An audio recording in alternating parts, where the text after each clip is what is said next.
What's up, everybody? It's the Rican Brothers Raidernation podcast. I'm your host, Nazo, coming on tonight to preview the Philadelphia Eagles traveling to Las Vegas to take on the Raiders. And tonight, hey, I'm doing the show by myself, baby. You know what it is. And we're going to get right into it, because this is going to be an interesting matchup. A lot of predictions that I have seen is this being a game where the Eagles can kind of elevate themselves over the Raiders, and the Raiders really not taking this as serious as they should due to the Philadelphia Eagles record. Now, first off, I think that's a bunch of bullshit because, as we all know, the Raiders are riding high on that momentum after coming from the Mile High and whooping the Broncos' ass. And I just got to say, Philadelphia Eagles are not going to be flying high in Sin City, and the Raiders are going to come with that work and take care of business like usual. And, just like we usually start off these pregame shows, I'm going to go over the over-under and the point spread just to let you know where we stand here with the Eagles and Raiders matchup. So, right now, it looks like the Las Vegas Raiders are favored by 3 points, and we have the over-under at 49 points. Now, of course, I'm going to give you my prediction because that's just what I do each and every time on every pregame show.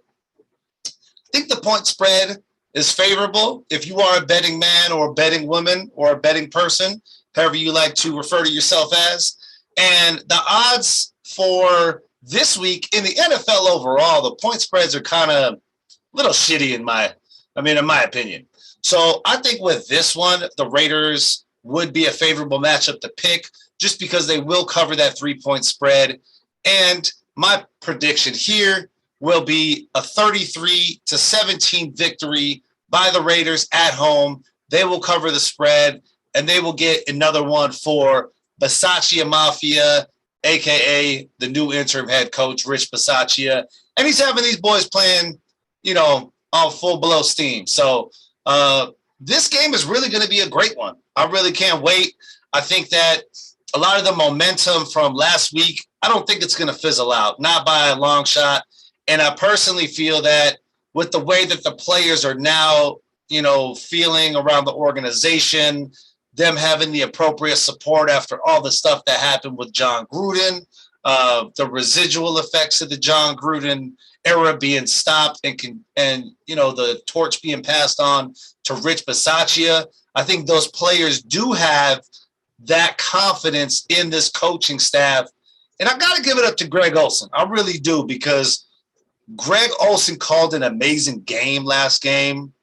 I think one of my big takeaways was really how quick he was getting the plays in to Derek Carr and giving him that ample amount of time just to read the defense, go through his menu that Rich Bisaccia referred to for his playbook he has to go through, and just make the best decisions that's going to put these players in position to succeed.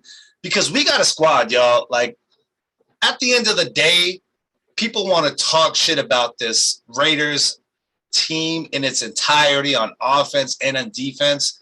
And the thing is I don't see any factual comments being stated. Because if I'm not mistaken, we have 4 wide receivers that are over 300 yards in reception yards on the Raiders offense. And I got to give it up because Greg Olsen is looking like the man that should have been calling plays the whole time. So let's go ahead and go into the injury report first off here. So we just got some recent news of Nick Bowers heading to the IR. He's out with a neck injury. We're going to lose him for at least 3 weeks there on the IR. And 2 players that I'm really not so concerned about as far as them playing, but just as to the extent of what's going on with them personally, is Darren Waller with an ankle injury. He is questionable, along with Quentin Jefferson dealing with some family matters. No point intended, just like the show. But hey, Rich Bisaccia said he's going to, when Quentin Jefferson comes back, he's going to speak to him. He's going to see if he's ready to ride on Sunday. And I think at the end of the day, Quentin Jefferson is that guy who's about that business, just like Yannick Ngakoue. When he was kind of lingering with that hamstring injury, he did everything he could to play. And I know personal matters, especially when it comes to family stuff, when it comes to your mother and father, like Quentin Jefferson is dealing with. I know it's a little bit different because it hits a little bit harder. But knowing the man that Quentin Jefferson is, from what we've seen and what we've heard about him, I think he's going to be ready to go Sunday. Overall, I think it's just going to be down to the conversation he has with Rich and just seeing kind of where he's at mentally on whether or not it's going to be in his best interest to play on Sunday against the Eagles. The one that kind of really shocked me was Darren Waller. We didn't really see any information about this until today, which is Saturday, the 23rd, on him getting added to the injury report, and he's dealing with an ankle injury. So I'm not really sure as to what extent, this injury is and kind of how it happened, because he seemed to be fine. I mean, if I'm looking at the injury report here, let's see here. It looks like it was not injury related, and he did not part on Wednesday, and then Thursday he was full, but then Friday he was limited. And it says knee/ankle. So I'm not really sure if it's more the knee or the ankle, but I think just for the purposes of the injury report, because we do look pretty healthy as far as, our available players and those who were previously impacted. Nick Bowers is really the only one who we know that is going to be out. And in a corresponding move, they did go ahead and move up Bushman to the active roster, which we will primarily see him on special teams. Now, whether or not he gets involved in the offense, that's totally up to Rich and the offensive coordinator, whether or not they have some plays designed, especially since he's been on the practice squad. We don't really know what kind of reps he's been having. So a big notable absent flipping around to the Philly side is going to be Anthony Harris. Now, he does have a hand and groin injury. It looks like, he was initially questionable. However, he did get moved to out for the game. Now, the only questionable person that I'm seeing here is Jack Anderson, who's a guard for Philly right now. And other than that, I don't see anyone. Let me just double check here. Yeah, Jack Anderson, and that's about it. Anthony Harris is listed out. So, again, if you were unaware, the Raiders did move Roderick Teamer to the injured reserve throughout the week. And as we have it, Nick Bowers is going to be out for the game. Quentin Jefferson and Darren Waller are questionable. But, hey, our new player that we just acquired, Desmond Trufant, he is on the active roster, and it sounds like Gus Bradley is going to go ahead and configure him into this defensive rotation in the upcoming game. So we definitely will see him in this, defense that has been looking really good, especially in the secondary. And I just kind of want to dive right into it here, because I know I had mentioned Anthony Harris being out for the Philadelphia Eagles, and that's their starting safety. Now, if you've been watching the channel and you've been following along with the rest of Raider Nation here, you know that Derek Carr likes to go deep. So that Anthony Harris absence is really going to impact the Philly defense. As good as Darius Slay has been, as far as the numbers he's put up, that secondary is going to be impacted heavily with Anthony Harris being out. Now, I just kind of want to compare back and forth between the Raiders and the Eagles, their playmakers, and kind of, what stats they have up to this point right now. You have Derek Carr at just under 2,000 yards, 1,946 yards with 10 touchdowns and 4 interceptions with 149 completions. Jalen Hurts is 130 completions with 1,480 yards with 8 touchdowns and equally 4 interceptions.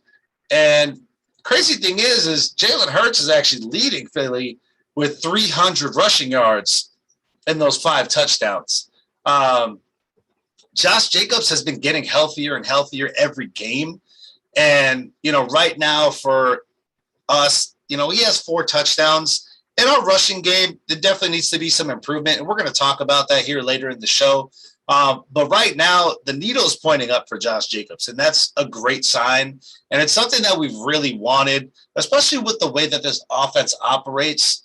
it looks like Greg Olsen isn't going to force the run, but he's going to incorporate the run, and he's going to use it methodically along with pass catches out of the backfield in Kenyon Drake and Josh Jacobs.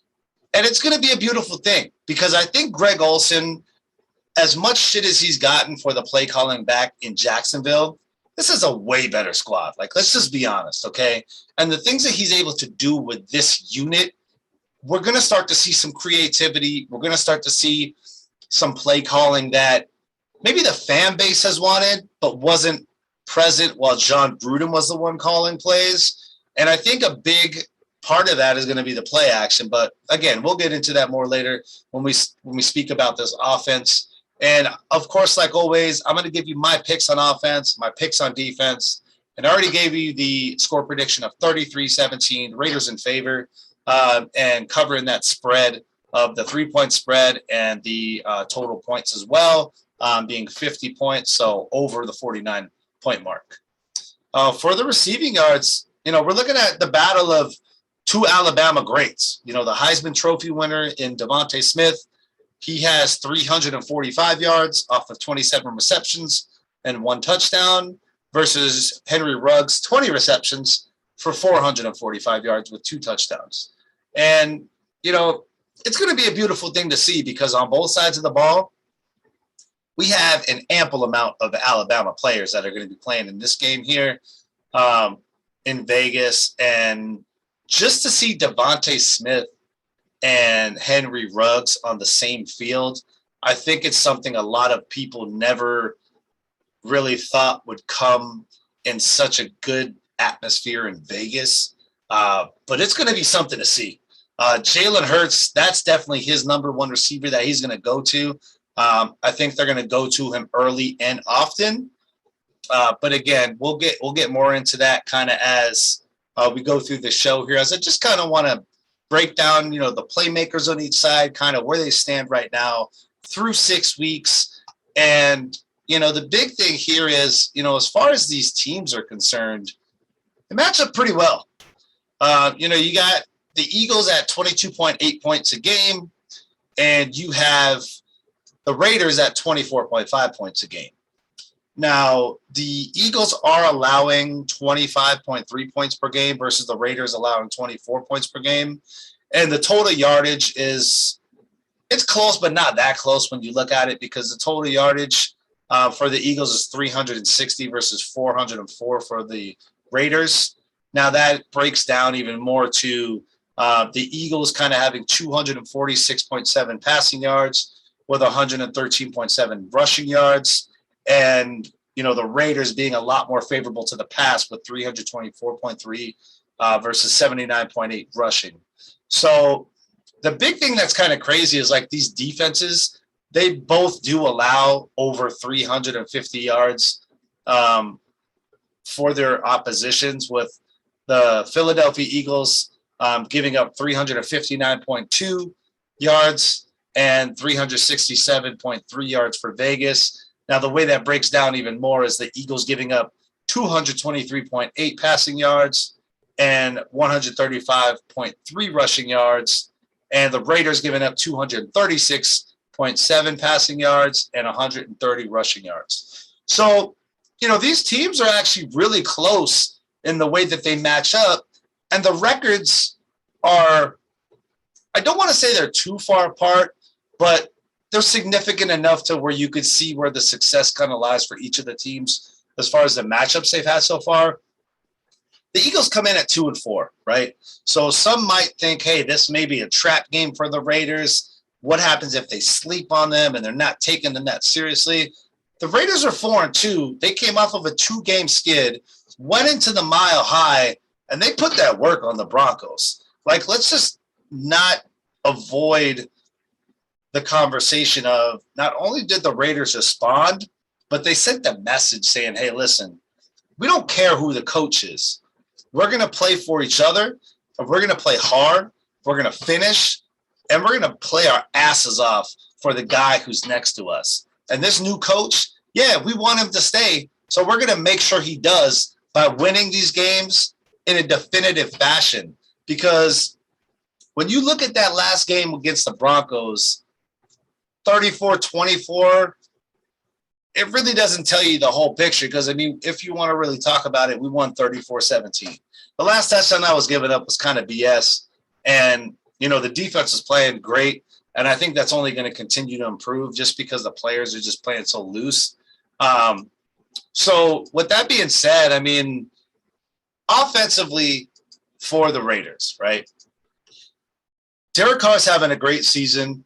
You know, the wide receivers are getting a lot of distribution from Derek Carr. We're having a lot of folks involved. As I mentioned, 4 players over 300 yards receiving. And the thing is, when you look at our offense, right, Greg Olson's the new play caller, and he's been doing the stuff that us as Raider Nation, the fan base, has wanted from this offense. We're mixing it up in the pass game with some play action. We're throwing in some screens like you saw last game. And we're switching more to a power run scheme versus a zone run scheme, right? And not only that, we're getting a lot of people involved, and we're not force-feeding anyone in particular. We all know that Darren Waller is the best receiver on our team. Secondarily, it goes Henry Ruggs and Hunter Renfrow in that second-tier group. And I mentioned this on the last podcast. Bryan Edwards is in his own tier. So you go tier 1 is Darren Waller, tier 2 is Henry Ruggs and Hunter Renfrow, just because of what they can do. Even though it's different, their playmaking ability is equivalent. And then Bryan Edwards is kind of in that tier 3. And then you have that next tier with Willie Snead and Zay Jones. And I would even say kind of maybe Foster Moreau could be thrown in there as a tight end, just because, you know, that's in pass catching. That's how I would break that down, right? So you look at Philly.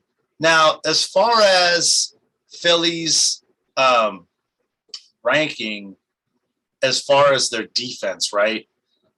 Their defense is ranked 21st overall. They're 24th in sacks with 5 and 3 interceptions. So I know the big name this week that has come up is Darius Slay and just the people that he's kind of shut down.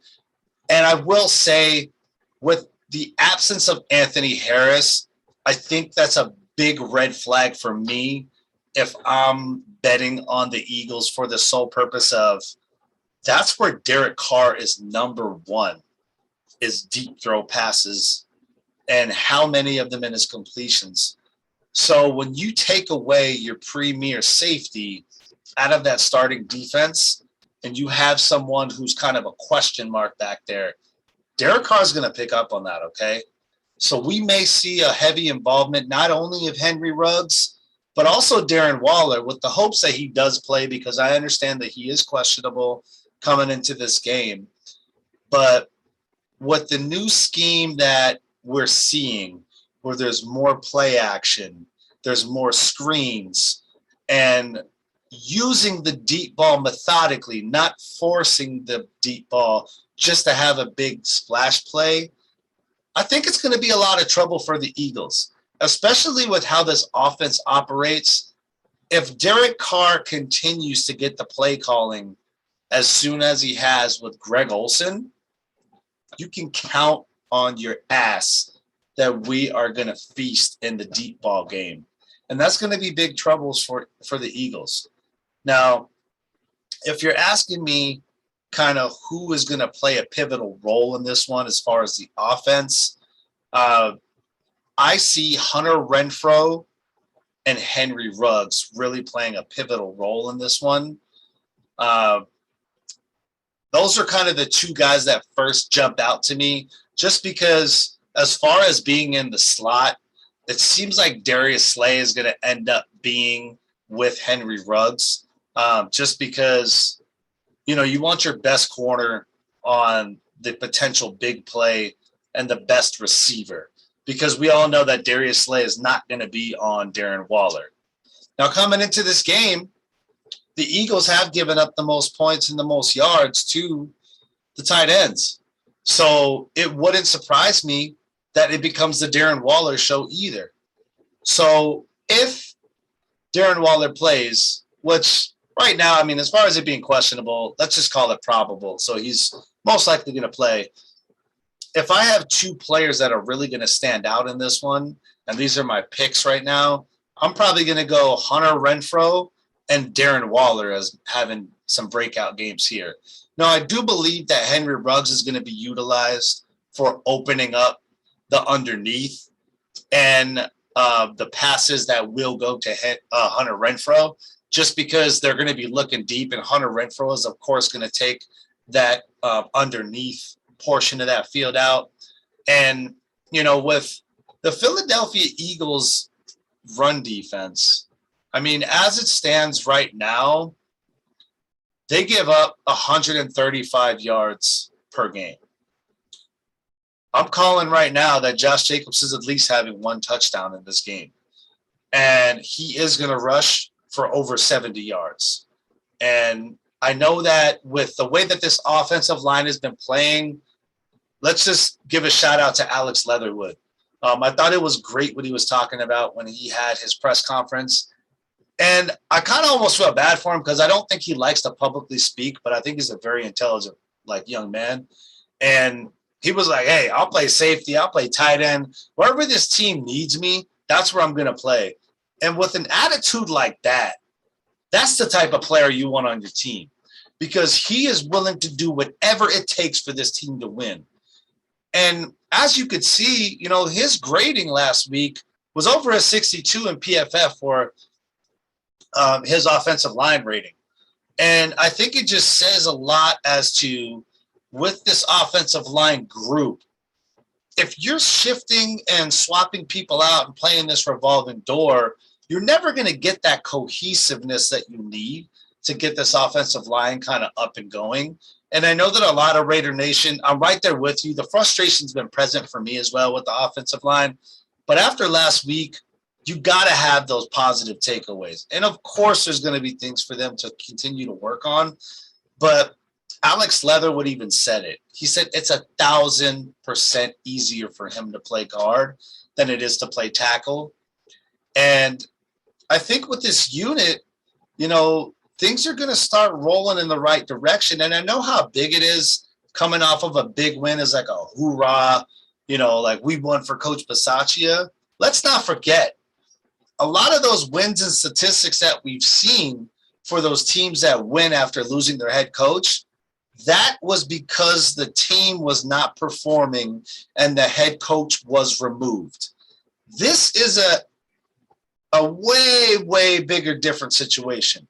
This is because the coach had to be removed because of the outside publicity that he was bringing into the team that was going to distract them and was just not in line with the organization's values. So let's not throw in the towel here on just saying, hey, last week was a rah-rah win and this offense is just going to fucking collapse, because everything is pointing up. The needle is pointing up.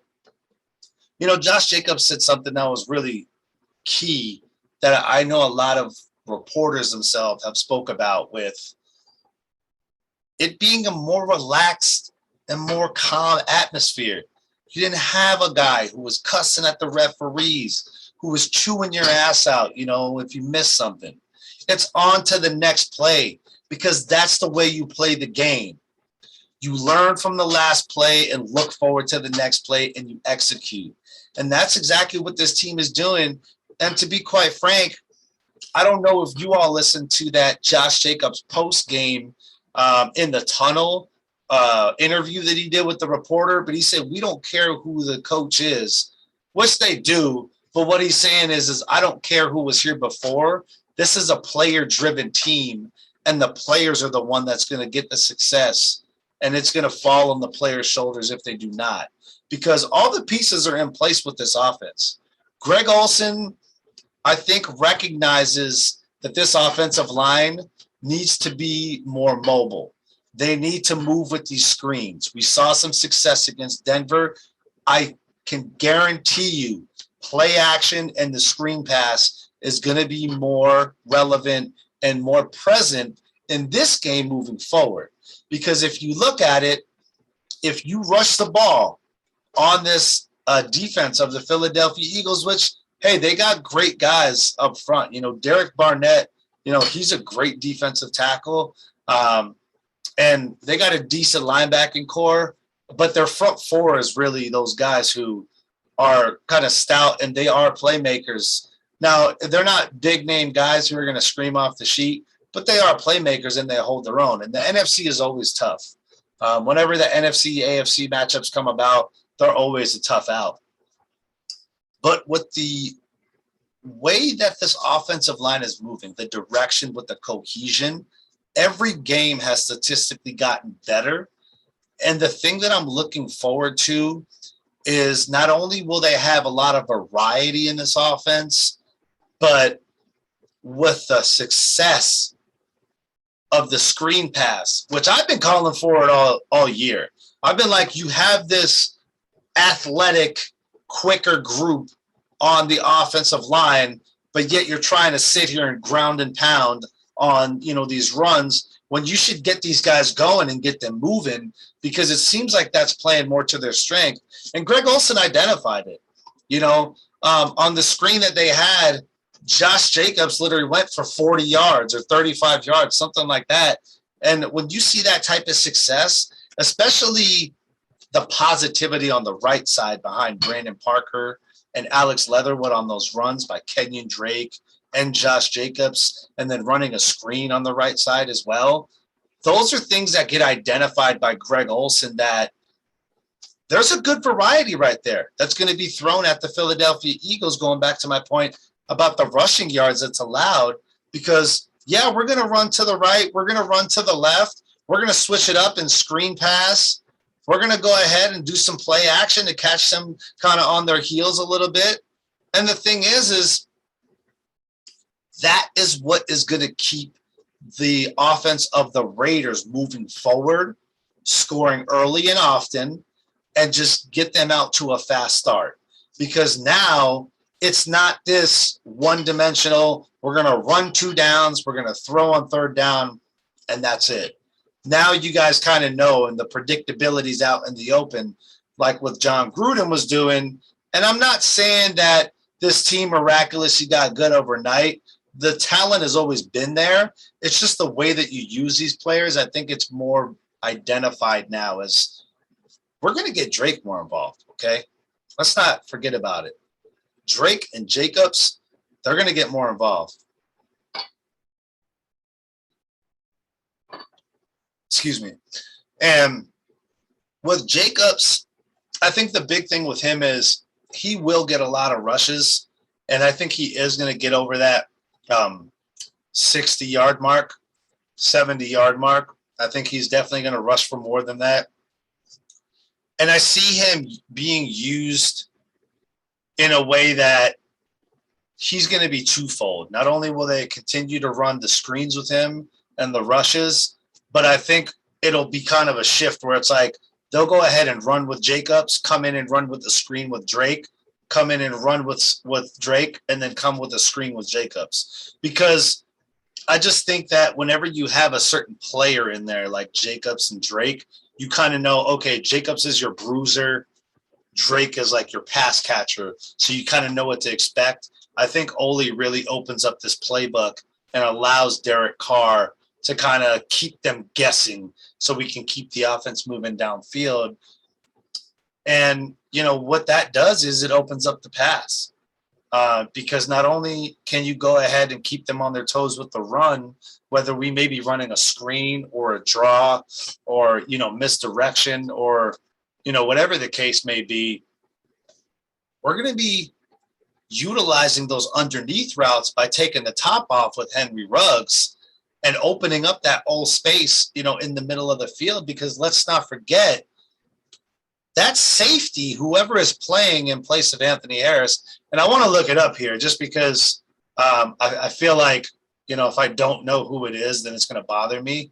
But, I mean, if we're talking about who's going to be in place of Anthony Harris, it's not going to be a replica of him. It's not going to be like somebody who's equivalent play stature. It's going to be somebody who really doesn't have the sense that Anthony Harris has and the communication skills that he has. So what that tells me is with Derek Carr being a veteran, it's going to open up a lot of plays for the Raiders. And that's with the weak run defense. And that's with the missing hole on the back end. And if you're going to be going deep, again, you're opening up that middle portion of the field. And who's the king of that is Hunter Renfrow. So that's why I say, you know, if you're taking Henry Ruggs deep to take that safety and the cornerback that's on him out, you're going to see a lot of Darren Waller. You're going to see a lot of Hunter Renfrow. And I want to make some predictions here because I know I've been kind of rambling on here, but it's a little bit different, you know, because it's just me here. I'm not being able to have a dialogue with my brother. I'm not able to have a dialogue with another guest. So I really want to get to it as far as my predictions. So let me just pull this up here real quick.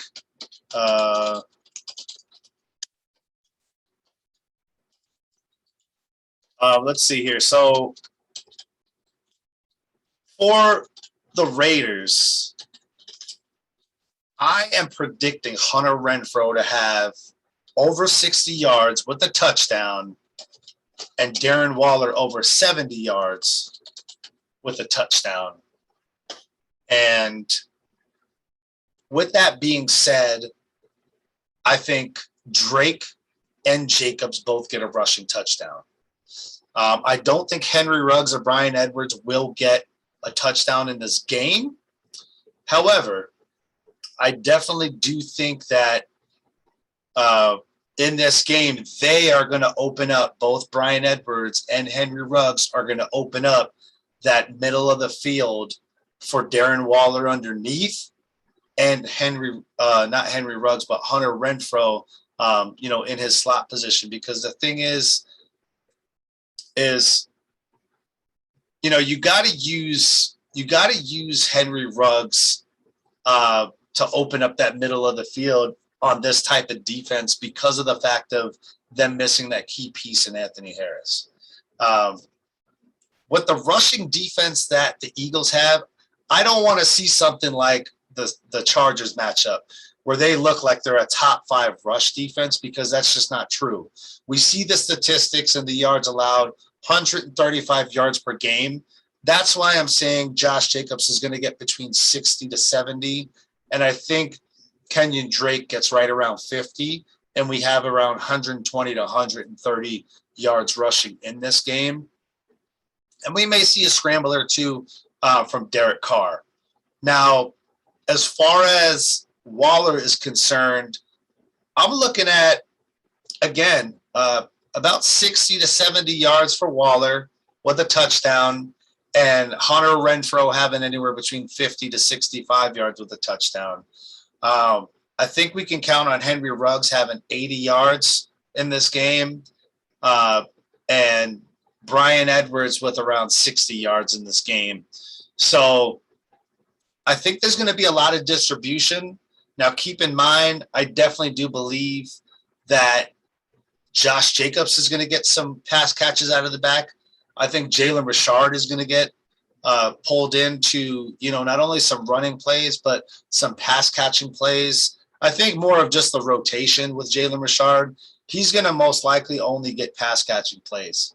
I just want to run through, just so it's very clear, the 2 players that I'm looking for this week on offense is Hunter Renfrow and Darren Waller. And with that being said, I'm going to go ahead and turn it over to the defense, because I know I've been kind of talking a lot about the offense, but I think I kind of went above and beyond as far as giving you all who's going to do what you can count on from scoring, and what we're going to look at as far as this offense is concerned come Sunday. So let's see here. Trying to just pull up the starting lineup here because I know there's going to be some changes. Let's see here. So for this game, let's see here. Still not finding this, but you know what? I really don't care. The big thing that I really want to look at on the defensive side is Quentin Jefferson, man. I mean, he's such an impact player, and I don't think he gets enough credit as far as what he does in the middle. And shouts out to Damian Square last week, because with Jonathan Hankins' absence, which great news is he's going to be playing this week. He was a full participant. It was kind of a little bit of a scare with the back injury. And he really does help with that run stuffing defense. And, with Jalen Hurts being the lead rusher for the Eagles, I think the defense is going to have their hands full just because of Jalen Hurts not only being able to throw the ball and having, Devontae Smith and his other young receivers, but also with Miles Sanders and them wanting to get the run game a little bit more going. Just because with the Eagles and Nick Sirianni, they've been heavily criticized as far as not running the ball enough. And I think with how things went versus the Chargers and kind of pulling some stuff from them as far as like the young coaches are concerned, I think the Eagles are going to try to make it like a statement in order to run the ball and just really try to exploit the Raiders' run defense, which I don't really think it's going to happen. I think the biggest thing that this defense is going to be up against is using Max Crosby and Yannick Ngakwe's high motors and pressuring of the quarterback. I think they're going to try to do everything they can to use Jalen Hurts to roll out, because one thing that I really did identify with this Raiders defense is keeping consistent on this outside contain. Now, we know Max Crosby has one of the highest motors in the NFL. He's top-ranked defensive end this year for pressures, and, it's no mistake. I mean, the guy's an absolute beast. Everyone loves the Condor, and it's just one of those things where I feel like when you have a quarterback like Jalen Hurts, it really comes down to them using your strengths against you to capitalize. And, with the big addition of the Eagles getting back Lane Johnson, he's going to be available and he's going to be on max. Jason Kelsey, it looks like he's going to be ready to go. So that defensive tackle position without Quentin Jefferson in there, the great thing is, like, we didn't have Darius Philon last week. So I think you see a lot more snaps for Darius Philon and Solomon Thomas. And just with, like, the attention that Solomon Thomas has gotten, and shouts out to Solomon Thomas for his foundation. He's donating $8,000 for every sack he gets to his foundation. And I just think it's a great thing what he's doing with the mental health awareness and just his foundation, just to help those guys being able to, like, communicate more, know that they have a support group, and just know that you're not alone in the battles that we go through as human beings with mental health. Because I think often it's overlooked that, with these NFL players, they're like these gladiators, these non-emotional people who can only get crazy on the field. But then after that, it's like they're robots. And I just really have a heavy heart for them because, they're human beings at the end of the day. And although they are elite with their athletic talents, they still have families to go back to. They still deal with, problems just like the rest of us. And I think it's a great thing what Solomon Thomas is doing. So shouts out to Solly for that. And happy birthday to your mom. Happy belated birthday. I definitely tweeted to her and she liked it. So I don't know. For me, it kind of felt good, but maybe it's not a big deal to anyone else, but I just like the engagement. Solomon Thomas and Darius Philon are going to get, an uptick in snaps. And I think with how well we played last week against the Broncos, it was a telltale sign that we can do it even with the folks who have been making plays like Darius Philon. because he's been a big impact, not only in the running game, but also in our pass rush. He has a couple of sacks, if I'm not mistaken, 2 or 2.5 sacks in the pass game, as far as this defensive tackle group. And with him and Solomon Thomas, you have nothing but strength and athleticism within those two positions to rotate out when Quentin Jefferson and Hankins come out. So I really love that dynamic. And I think in this game specifically, the front four is going to play a big role that indicates our success of our defense. Because with Max Crosby and Yannick Ngakoue, not only do they need to get pressure on Jalen Hurts, they need to maintain outside contain. And that also is, Jonathan Abrams stepping up and keeping outside contain as the safety position, or Nate Hobbs in the nickel cornerback position, because they are going to scramble and they are going to go ahead and try to run with Jalen Hurts, as he is the leading rusher on the Eagles. And it's just going to be something that we have to look for. And like I said, with Lane Johnson being back and Jason Kelsey being, a full go for the game, it's going to be a point of emphasis with Miles Sanders to run the ball. But you also have to keep an eye on Jalen Hurts with his success that he's had in the run game. So I'm really looking on those front four as a unit just to step up and really bring down this number of these rushing yards allowed of 130. I want to limit, for a successful game, we have to limit them to 90 and below as far as rushing yards in order for this to be successful and us to come out on top.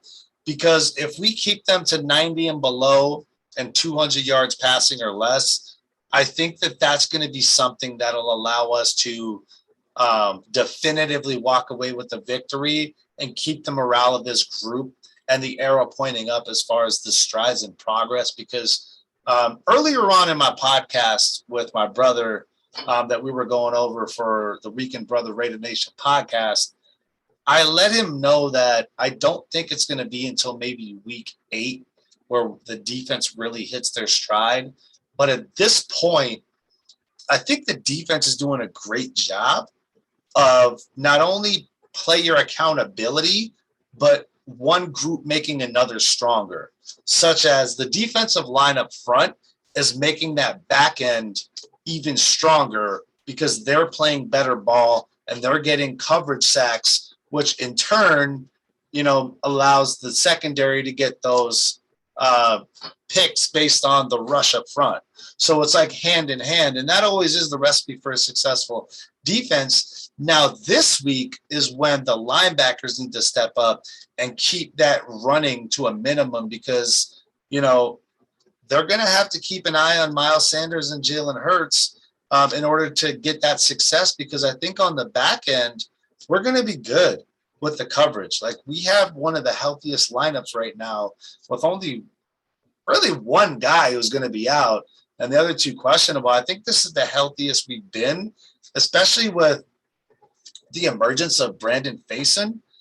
And now with Desmond Trufant coming in and his veteran leadership, I'm really looking for Desmond Trufant and Casey Hayward just to help elevate the secondary even more. And I think with that being said, I got to call out, who I think is going to have a big game. And I think Casey Hayward is going to get, an interception in this game. I think that's something that's going to happen. Finally, I think we'll be able to celebrate it. And excuse me while I take a drink. I think it's going to be something that will only inject even more into the secondary, because last week, man, the secondary just played out of control. Like, they were just all over every play on the ball. They were sticky in coverage.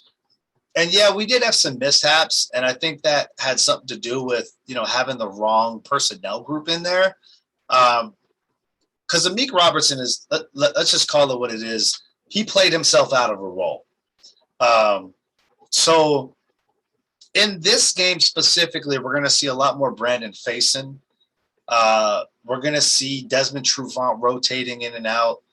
And, Casey Hayward, I think, is going to be that playmaker for us this week because he's going to be tested, especially after all the numbers that have come out and just the way that he's kind of been highlighted in the media, I guess you can say.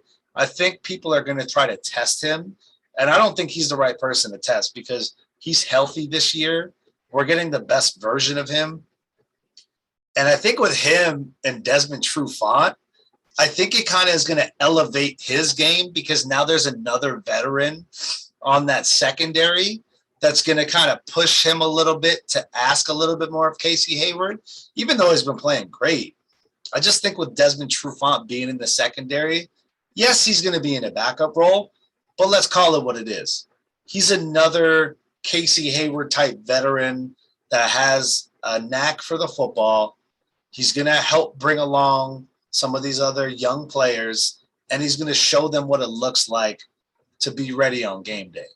Not that we haven't been game ready, because I think the most impressive people out of this group is Nate Hobbs.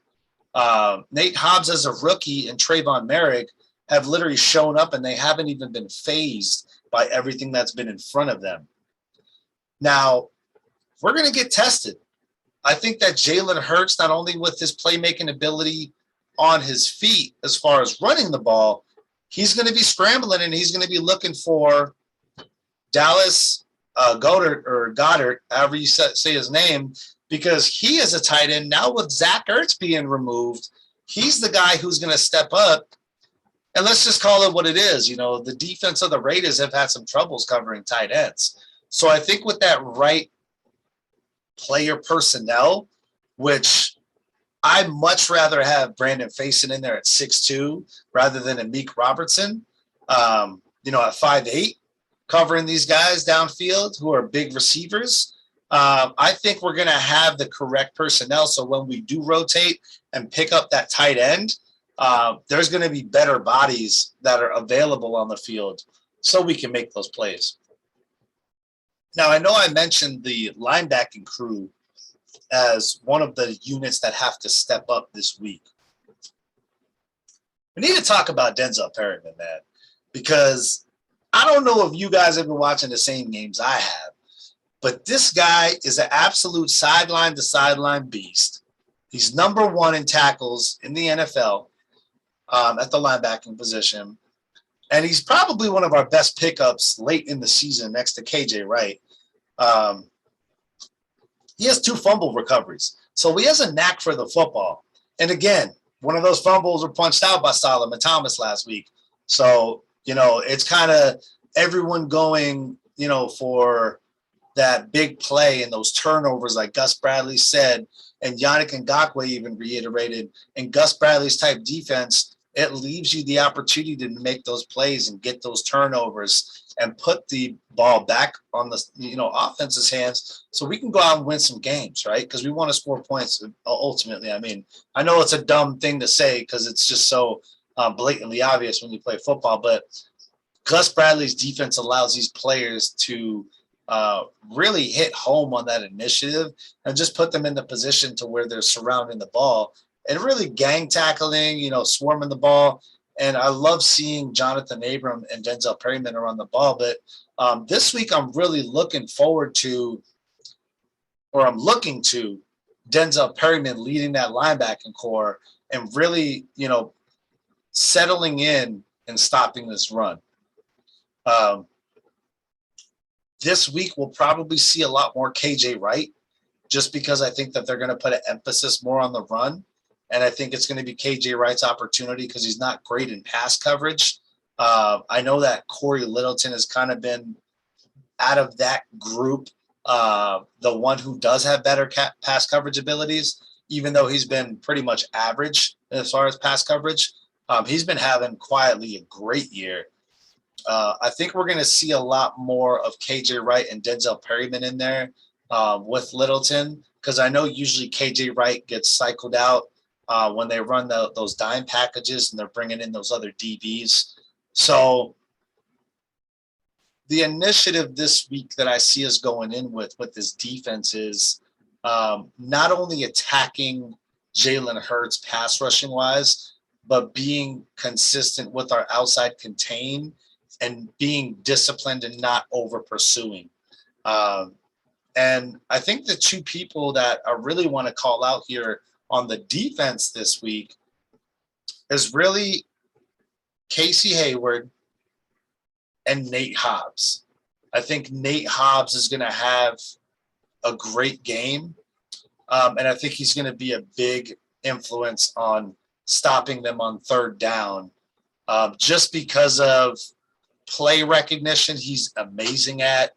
And I think Casey Hayward is finally going to get his shot to get that interception. Even though he has, I think this is the week that he ends up closing and he ends up getting his interception. And I see Yannick Ngakoue having 1.5 sacks and Max having 1 sack as well. And I'm really keying on Denzel Pyramid to lead the charge on stopping this run. Because at the end of the day, they see how our run defense is. They see that it is something that's a point of emphasis for them.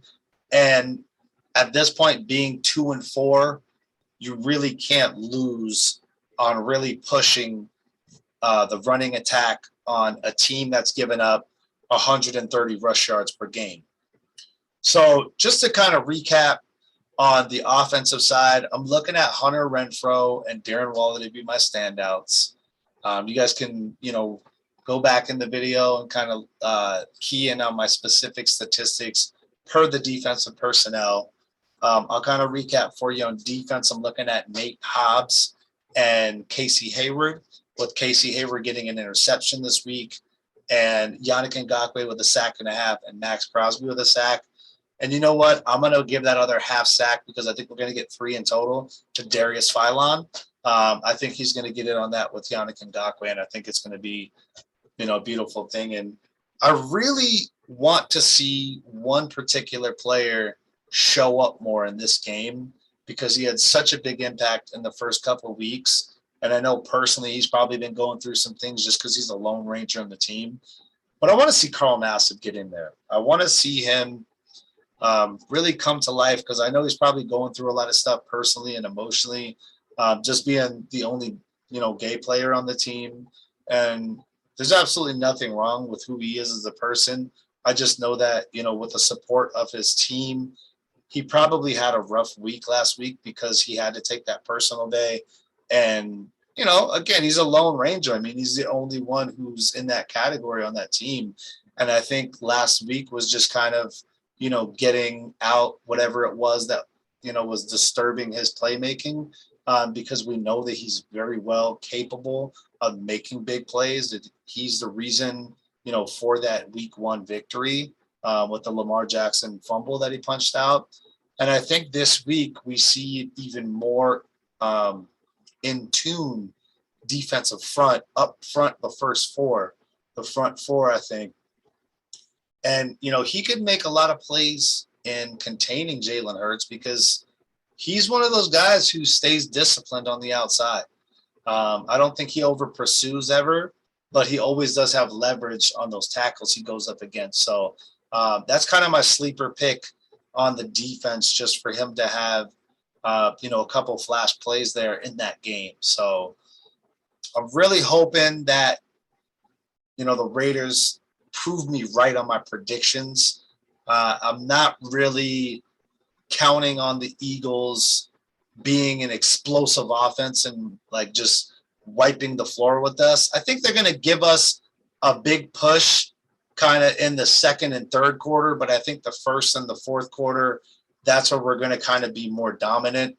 And I think if we just play football in the second and third quarter to back and forth and standing our ground and not allowing too much to happen, I think we could really capitalize in the first and fourth quarter. And I know I kind of did a little bit different, outline of this show just because it was just me. It's just me. It's by myself. And again, it's Rican Brothers Raidernation podcast. So usually I have someone to go back and forth with. But I really just kind of freestyled all this. Just wanted to get everything out as it came about.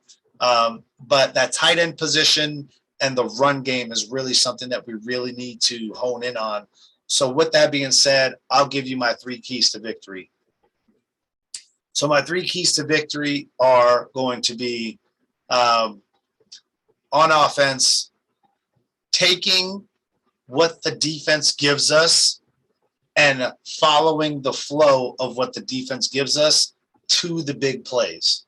So taking what the defense gives us and following the flow to the big plays, whether that's a screen pass, whether that's a deep throw, whether it's play action to continue those drives and capitalizing on third down. That's really what I want to see from, the offense. And that's maybe 2, 1.5, I'd say, keys to victory. On the flip side with defense, it's really about containing Jalen Hurts, minimizing the run game. Like I said, 90 yards or less in the run game, and containing that tight end position because they have a good tight end. Even though Zach Ertz is gone, they still have a young on the rise tight end. And that's something that has hurt us in the past. I know the Chargers exploited that in their game, and I don't want Sirianni to have a Brandon Staley type day in the tight end position with them scoring, and running up, the yards on us. So those 3 things is what we really need. Take what the defense gives us, follow that to the big play, and, stopping that run, keeping that outside contained, and minimizing those tight end plays with converting on third downs for us on offense. So I just want to say thanks again, guys, for another episode. I know I talked a lot. I really do appreciate all you guys tuning in. My mouth is parched. I'm not going to lie. I don't know how people do this for so long just by themselves. Big shouts out to everybody doing Raidernation podcast. Again, this is the Rican Brothers Raidernation podcast. We're going over the pre-game for Philadelphia Eagles versus the Las Vegas Raiders. I'm going to drop my Twitter handle on here as always, so you guys can follow me on Twitter. I do follow back. I just want to say 2 last things. Anyone who wants to be on the show, who wants to chop it up with me, or who wants to get featured on here, I'm more than happy to, talk with you and get you on here, get your takes, whether it be pregame or postgame. I'd like to do kind of some bigger group stuff as well, where a bunch of us Raider heads kind of come on a postgame or a pregame. I think postgame is always more fun just to get people's reactions, but just come together as one. Really want to get more involved in the Raider Nation community, whether that's podcast or any kind of Twitter spaces you have, or just supporting your guys' channel. Again, I'm a real open guy. I really like to get to know folks who's in the Raider Nation fan base, and I love the Raiders. So I just want to say thanks again for joining me for another episode on the Rican Brothers Raider Nation podcast, the pregame for the Philadelphia Eagles traveling to Las Vegas to take on our Las Vegas Raiders. Let's come away with the dub and just win, baby.